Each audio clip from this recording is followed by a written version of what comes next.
నిజానికి ఫిబ్రవరి 16వ తారీఖున పడాల్సినటువంటి వైఎస్ఆర్ చేయూత పథకం డబ్బులు ఇప్పటివరకు ఎందుకు పడలేదు అని కంగారు పడే వాళ్ళు చాలామంది ఉన్నారు. దానికి ఒక కారణం ఉంది.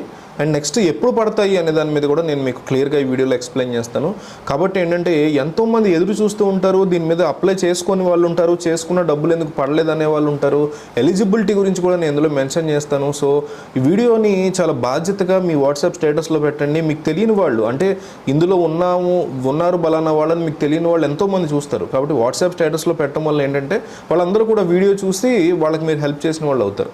సో వైఎస్ఆర్ చేయూత పథకానికి సంబంధించి 16వ తారీఖు పడాల్సిన డబ్బులు ఇప్పటి వరకు పడలేదు. ఎందుకు పడలేదంటే ఫిబ్రవరి 16 భారత్ బంద్ జరిగింది.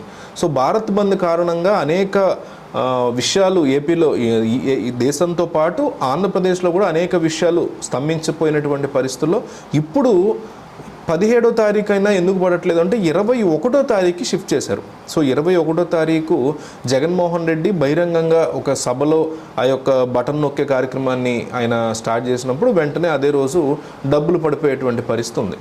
సో 16వ తారీఖు క్యాన్సిల్ ఎందుకు అయింది, నెక్స్ట్ ఎప్పుడు వేస్తారు అనే వాళ్ళకి ఇది సమాధానం. 21 ఫిబ్రవరిన వైఎస్ఆర్ చేయూతకు సంబంధించి డబ్బులు అంటే 18,750 రూపాయలు మహిళలందరికీ వేయబోతున్నారు. 45 నుంచి 60 ఏళ్ల వయసు ఉన్న ఎస్సీ, ఎస్టీ, బీసీ, మైనారిటీ మహిళలందరికీ కూడా ప్రతి సంవత్సరం వేయబోయే వైఎస్ఆర్ చేయూతని ఆ రోజు వేయబోతున్నారు.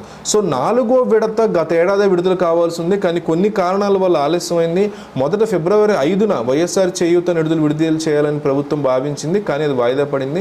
ఇటీవల కేబినెట్ భేటీ జరిగింది, దాంతో 16వ తారీఖు కన్ఫామ్గా వేసేస్తారు అనేటువంటి పరిస్థితి వచ్చింది, కానీ అది మళ్ళీ స్కిప్ అయింది.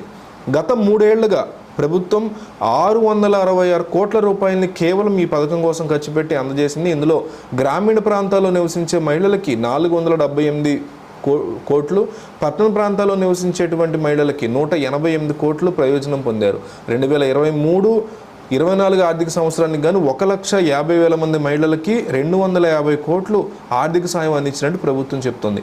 అయితే ఇది మొబైల్ నెంబర్ ఆల్రెడీ లింక్ అయి ఉండాలి. అట్లాగే ఎలిజిబిలిటీ క్రైటీరియా ఏంటి అనేది రేపు ఎలిజిబిలిటీ లిస్ట్ ఒకటి బయటకు వస్తుంది. అది వచ్చిన తర్వాత డెఫినెట్లీ నేను దాని మీద కూడా ఒక సపరేట్ వీడియో చూసి మీకు ఎక్స్ప్లెయిన్ చేసేటువంటి ప్రయత్నం చేస్తాను. సో ఇప్పుడు దీనికి అర్హత ఏంటి అనేది మనం ఒకసారి చూద్దాం. ఇది అప్లై చేసుకోవాలి కొత్తగా అనుకుంటే అర్హత ఏంటి? కుటుంబ ఆదాయం నెలకి గ్రామీణ ప్రాంతాల్లో అయితే 10,000, పట్టణ ప్రాంతాల్లో అయితే 12,000 కంటే తక్కువగా ఉండే మహిళలకి ఈ పథకం వర్తిస్తుంది. కుటుంబాలకి 3 ఎకరాల మాగాని లేదా 10 ఎకరాల మెట్ట భూమి లేదా రెండూ కలిపి 10 ఎకరాలకు మించకూడదు. కుటుంబ సభ్యుల్లో ఎవరైనా ప్రభుత్వ ఉద్యోగి ఉన్నా, పెన్షన్ తీసుకునేవారన్నా ఈ పథకానికి అర్హులు కాదు. సొంత ఇల్లు లేదా అద్దెలో నివసించేవారైనా నెలకి 300 యూనిట్ల కంటే ఎక్కువ వినియోగించాలి. గత 6 నెలల సగటు 300 యూనిట్లు దాటకూడదు. పట్టణ ప్రాంతాల్లో 1000 చదరపు అడుగుల కంటే ఎక్కువ స్థలం ఉంటే పథకానికి అనర్హులు. ఆటో, ట్యాక్సీ, ట్రాక్టర్ మినహా 4 చక్రాల వాహనం ఉంటే పథకానికి అనర్హులు. కుటుంబంలో ఎవరు ఆదాయ పన్ను పరిధిలో ఉండొద్దు. ఆధార్ కలిగి ఉండాలి. కుల ధృవీకరణ పత్రం కంపల్సరీ కలిగి ఉండాలి. ఇవన్నీ ఉన్న తర్వాత కూడా ఒక ఎలిజిబిలిటీ లిస్ట్ రిలీజ్ చేస్తారు. వైఎస్ఆర్ చేయూత అనే వెబ్సైట్ చూడండి, అందులో తెలియజేస్తారు. దాని ప్రకారం అన్ని మ్యాచ్ అయితే డెఫినెట్లీ ఈ పథకానికి మీరు కూడా అర్హులు.